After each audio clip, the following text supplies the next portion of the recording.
사마리아의 혼합 종교라는 제목으로 같이 하나님의 말씀을 나누겠습니다. 북이스라엘은 완전히 멸망하게 됐습니다. 북이스라엘을 멸망시키고 정복한 아수르는 혼합 정책을 사용했습니다. 이스라엘 사람들을 끌고 가서 자기들 땅에 정착을 시키고 아수르의 백성들을 강제로 이주시켜 이스라엘 땅에 살게 했다는 것이죠. 이런 방식으로 백성들을 혼합시키고 혼혈 민족이 되게 만들어 자신들만의 고유 문화를 유지하지 못하고 동화시키려고 했던 것이 아수르의 정복 정책이었습니다. 그렇게 이제 사마리아 땅에 이방인들이 들어오게 되었어요. 그러나 그들은 하나님을 몰랐기에 하나님에 대해서 들어본 적도 또 하나님을 어떻게 섬겨야 하는지도 몰랐습니다. 그래서 이전에 하던 대로 그냥 자기가 원래 살던 곳에서 섬기던 우상들을 이 가나안 땅, 이스라엘 백성들이 거하는 땅에 들어와서도 섬기게 되었던 것이죠. 그랬더니 어떤 일이 벌어집니까? 우리 25절 말씀 같이 한번 읽겠습니다. 시작. 그들이 처음으로 거기 거주할 때 여호와를 경외하지 아니하므로 여호와께서 사자들을 그들 가운데에 보내심에 몇 사람을 죽인지라. 아멘. 하나님께서는 사자를 보내 이방인들 몇 사람을 죽이십니다. 저는 여기서 하나님께서 사자를 보내셨다 해서 이제 이 사자가 이제 천사인 줄 알았는데 이제 진짜 사자입니다. 이제 영어로 하면 라이언. 그래서 이제 진짜 사자를 보내서 사람들을 물어 죽이게 한 거예요. 이 일이 일어날 수도 있는 일처럼 보이죠. 그러나 이 일을 보면서 사람들은 심상치 않게 생각을 했습니다. 26절에 그들은 사자에 누군가 물려 죽임을 당한 이 사건을 단순한 사고라고 생각하지 않고 사마리아에 있는 그 가나안 땅에 있는 신이 노했기 때문에 벌어진 일이다라고 생각을 했습니다. 그래서 그 땅의 신을 섬겨야 된다라는 얘기를 하게 된 것이죠. 여러분, 이 일이 얼마나 어이없는 일인지 몰라요. 북이스라엘 사람들은 어때요? 하나님의 백성이고 어렸을 때부터 하나님에 대해서 배웠던 사람입니다. 그러나 지금 멸망당할 때까지 수차례 어려운 일이 생겨도 하나님을 찾습니까? 찾지 않습니까? 안 찾아요. 안 좋은 일이 딱 생기면 어쨌든 그게 뭐 내 죄든 아니든 이제 신자들은 당연히 이제 문제가 생겼을 때 하나님께 나아가야 되고, 내가 하나님께 뭐 기도하러 나가야지, 하나님께서 도와주시고 해결해 주셔야지, 이 생각을 먼저 해야 될 텐데 이스라엘 백성들은 그런 생각을 안 해요. 그저 애굽 버티면은 애굽이 도와줄까? 뭐 어떻게 이렇게 뭐 자기 아들을 무슨 이방 신에게 태워서 드리면은 그 이방 신이 자기들을 도와줄까? 이 생각만 하지 하나님을 찾지 않아요. 근데 이 땅에 정착하게 된 이방인들은 어떻습니까? 사자에게 물려 죽는 일이 생기니까 어때요? 바로 뭘 찾아요? 그 땅에 신이 노했다. 그 땅 사람들이 섬기던 신, 여호와 신앙에 대해서 자기들이 배워야 된다. 이 얘기를 한다는 거죠. 어떻게 보면 하나님의 백성보다 이 이방인들이 더 하나님에 대해서 예민하고 민감하게 반응하는 것처럼 보입니다. 여러분, 성경을 보면 요나도 마찬가지죠. 요나는 하나님의 선지자였습니다. 그러나 하나님의 명령을 거부하고 반대로 도망을 가게 되죠. 그래서 배가 풍랑을 만나게 되었습니다. 그래서 배에 있는 사람들이 모두가 죽게 되었어요. 그 배에 탔던 사람들이 하나님을 찾습니다. 하나님을 부르짖고. 선원들은 이방인들입니다. 그런데도 불구하고 하나님의 선지자인 요나는 어때요? 배 밑창에 들어가서 잠만 잔다는 거죠. 그러니까 선원들이 흔들으면서 뭐라고 그래요? 네가 섬기는 하나님께 좀 기도 좀 해봐라. 그 하나님이 우리를 구원해 주실지 모르니까 그거 해라. 지금 잘 때냐. 그러니까 이방인들이 오히려 더 난리를 쳐요. 그만큼 이 사람들이 지금 북이스라엘에 있는 선지자부터 시작해서 백성들이 얼마나 영적으로 어두워졌는지를 보여주는 거죠. 민족들이 또 백성들이 어두워지면요, 이렇게 영적인 눈이 정말 까막눈이 되면요, 중요한 게 뭐냐면 위기가 생긴 게 중요한 게 아니라 위기를 만나도 어때요? 그 위기가 위기인지를 모르는 거예요. 위기의 상황에서도 하나님께 구하거나 엎드리지 않고 자기의 힘이나 아니면 힘 있는 누구의 힘을 빌려서 그 문제를 극복하려고 하는 게 문제라는 거죠. 그들이 하나님에 대해서 배우고 하나님의 직결 심판이라고 생각하는 이 사자에 물려 죽은 사건에 대해서 아수르 왕은 27절에 이렇게 반응을 합니다. 제사장에게 하나님을 섬기는 법을 너희들이 배워야겠다. 그래서 이제 이스라엘 백성 중에 끌고 온 사람 중에서 제사장을 데리고 와서 하나님 섬기는 법을 가르치게 하는 거죠. 29절 말씀 우리 같이 한번 읽겠습니다. 시작. 그러나 각 민족이 각기 자기의 신상들을 만들어 사마리아 사람이 지은 여러 신상들에 두되 각 민족이 자기들이 거주한 성읍에서 그렇게 하여. 아멘. 하나님을 섬기는 법을 가르쳤어요. 그러나 그들은 어떻게 했습니까? 각 민족이 자기의 신상을 만들어 하나님과 이방신을 겸하여 섬겼습니다. 그러니까 이들이 어떻게 생각했냐면 자기가 원래 섬기는 신이 있고 이 땅에 와서 문제가 생긴 거는 여호와를 섬기지 않았다 이렇게 생각한 거예요. 그러니까 다른 신들은 다 치워버리고 하나님만 섬겨야 된다 이렇게 생각한 게 아니라 하나님을 안 섬기니까 하나님이 노했으니 원래 섬기던 거는 계속 섬기고 하나님을 더 추가로 섬기게 됐다는 거죠. 그래서 하나님을 섬길 때는 하나님께 섬기고 또 이방신도 같이 겸하여 섬기게 된 거예요.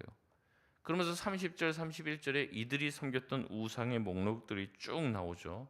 어떤 민족은 이런 우상을 섬겼고 어떤 민족은 이런 우상을 섬겼다고 이런 목록이 쭉 나옵니다. 그리고 32절에 뭐라고 얘기합니까?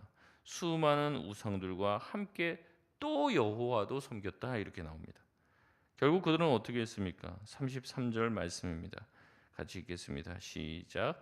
이와 같이 그들이 여호와도 경외하고 또한 어디서부터 옮겨왔든지 그 민족의 풍속대로 자기의 신들도 섬겼더라. 아멘. 여기 밑줄을 한번 그어 보시기 바랍니다. 이게 이제 가장 큰 문제였던 거예요. 이제 우리가 어떤 상황에 따라서 그 상황화라는 게 필요합니다. 그래서 그 나라 그 민족에게 선교를 하다 보면은 그 나라와 그 민족의 스타일에 맞춰서 복음의 핵심, 예수님이 우리를 위해서 십자가에 죽으셨다라는 그 사실은 변치 않지만 이제 언어도 다르고 그 나라의 문화도 다르단 말이죠. 그러니까 거기에 맞춰서 복음을 전할 필요가 있습니다. 이게 복음의 상황화입니다. 그래서 이제 바울도 도착하는 도시마다 이렇게 전도하는 내용과 방법이 약간 다르죠. 이 그리스에 가서 아테네에 가서 전할 때는 그 아테네 사람들이 숭상하던 신, 그 다음에 그들이 가지고 있는 신앙의 체계에 따라서 이제 복음 전하는 방식과 스타일이 좀 다른 거예요. 예를 들겠습니다. 우리가 아이들에게 설교할 때랑 어른들에게 설교할 때랑 방식이 똑같아야 됩니까? 좀 달라야 됩니까? 달라야 되는 거죠.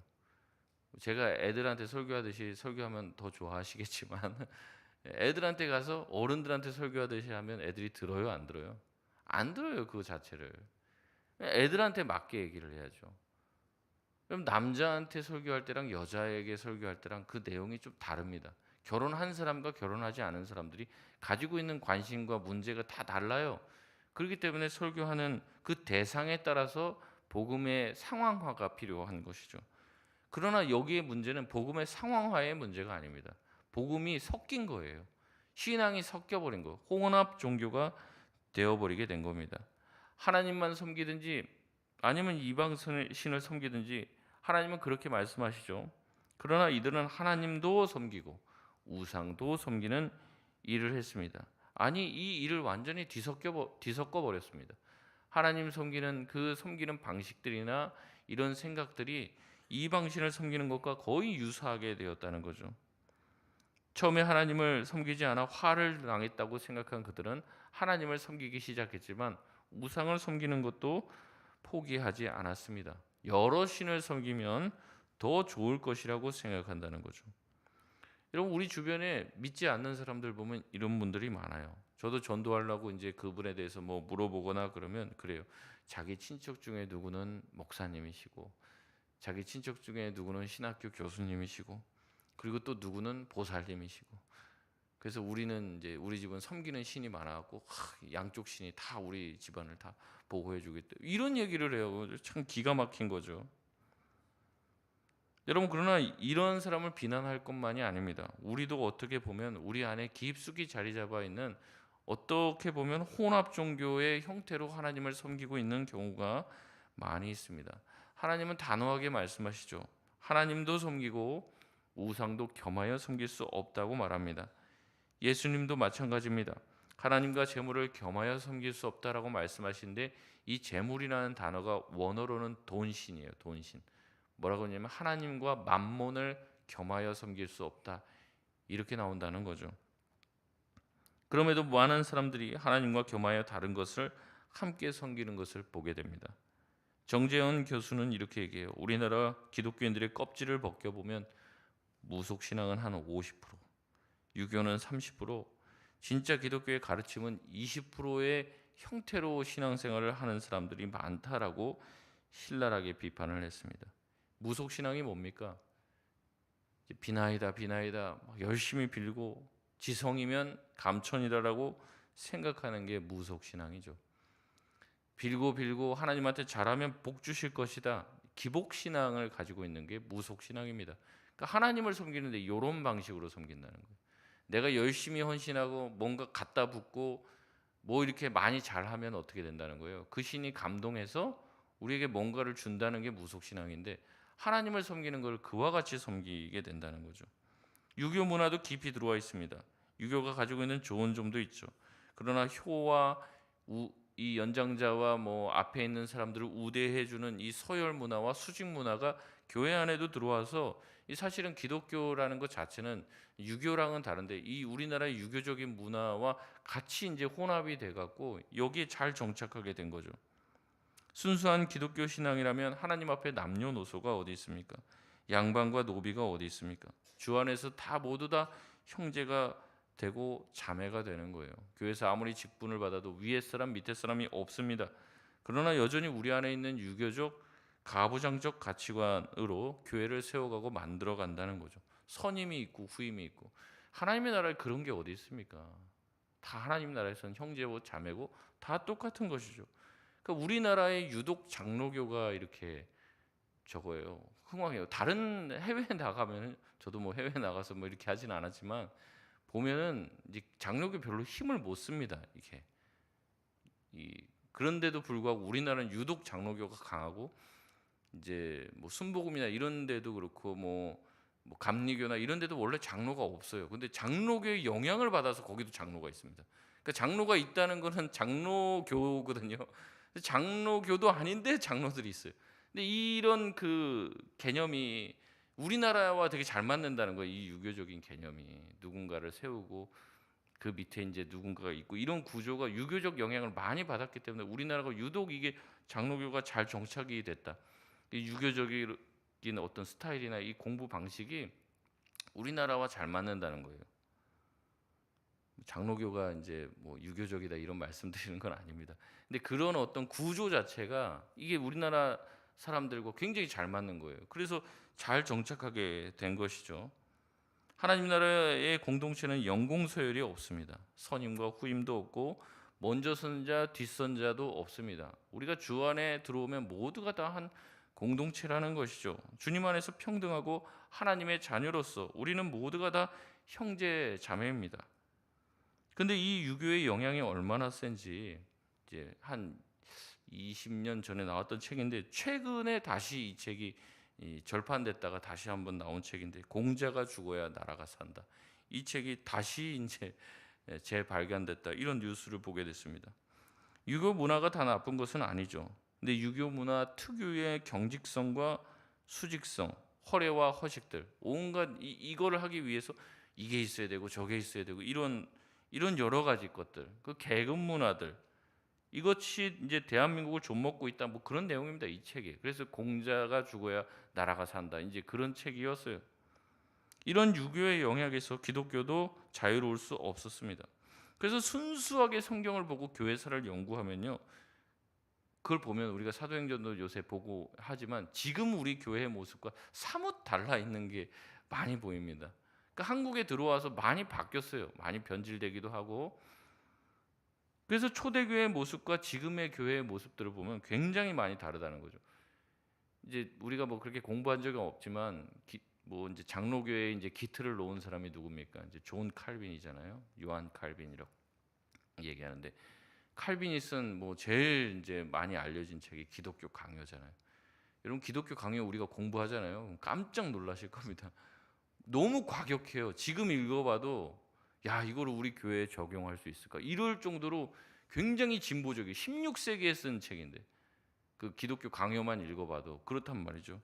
근데 우리가 이제 그것도 안 읽잖아요. 대부분 아마 장로교에서 평생 있으면서 장로교의 어떤 기틀을 만들고 기독교 강요도 뭐 입만 뻥긋하면 다 칼빈 얘기하고 그런데 기독교 강요조차도 우리가 읽으면 굉장히 부담스러워요. 어떻게 이렇게 교회를 만들어 갈 수 있을까? 그러니까 우리가 지금 교회가 우리도 모르게 우리 신앙 자체가 원래 성경 자체에서 많이 이제 세속적인 영향을 많이 받고 있다는 거예요. 근데 이거를 그냥 내버려두면 어떻게 됩니까? 이 사마리아에 있었던 이방인들이 이제 이 하나님 섬기는 야훼 신앙과 자기들의 신앙을 막 섞어서 섬기는 것과 비슷한 형태와 양태로 간다는 거예요. 일제 시대의 신사참배를 옹호했던 사람들도 이렇게 얘기합니다. 하나님께 예배드리기 위해서 뭐 천황한테 한번 이렇게 절하고 예배가 중요하지 이런 식으로 한 거예요. 그러니까 이게 섞어버린 거죠. 신사참배라는 게 뭡니까? 신사라는 게 전쟁에서 죽었던 사람들, 야스쿠니 신사 같은 경우 거기에 이제 그런 사람들의 영혼을 안치시키는 곳인데 거기를 향해서 절을 하고 예배를 드리는 거예요. 이 같이 섞여버린 거죠. 그래서 신사참배가 잘못된 겁니다. 그래서 당시 논리가 뭐냐면 하나님께 예배드리기 위해서 그 정도의 수모는 감수할 수 있다. 이렇게 되는 거죠. 절 한번 하는 게 뭐가 대수냐? 이렇게 생각했던 것이에요. 36절에 하나님께서는 오직 여호와만 경배하라고 얘기합니다. 오직 그만을 예배하고 제사해야 한다고 말씀하셨습니다. 38절에 다른 신을 경외하지 말라고 하셨고 39절에 오직 너희 하나님만 경외하면 내가 너희들을 모든 원수의 손에서 건져내리라 약속했는데 왜 너희는 나를 섬기지 않았냐고 말씀하고 있는 것이죠. 하나님께서 이런 약속들을 했지만 그들은 어떻게 했습니까? 40절 말씀입니다. 같이 읽겠습니다. 시작. 그러나 그들이 듣지 아니하고 오히려 이전 풍속대로 행하였느니라. 아멘.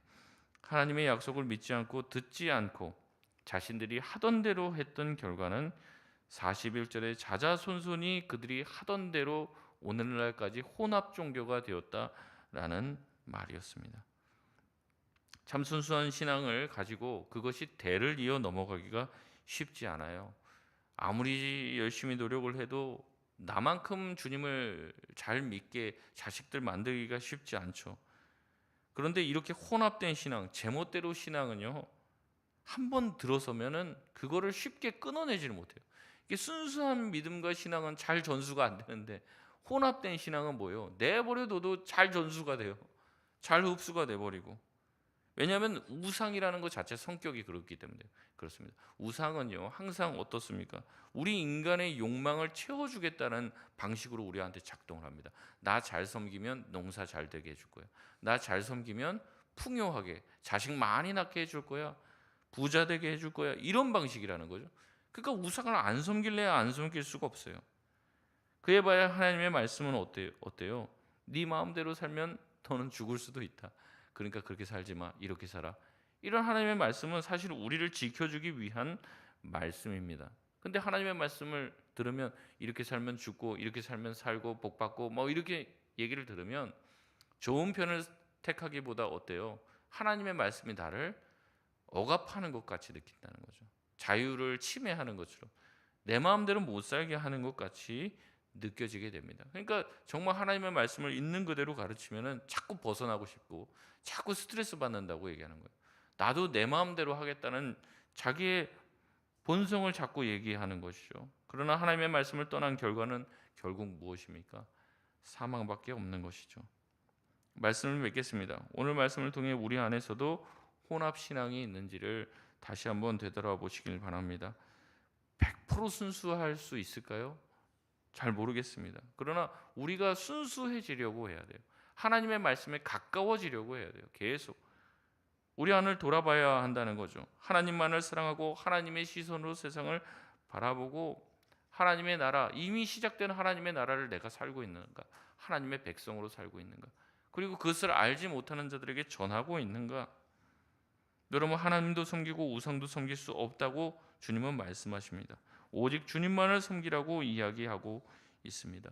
우리가 주님만을 섬길 때 우리의 모든 대적을 내가 이기게 해주겠다고 말씀하고 계십니다. 이 말씀을 붙들고 오늘도 주님만을 섬기고 주님만을 순수하게 사랑하고 섬기며 나아가는 저와 여러분이 되시길 주님의 이름으로 축원드립니다.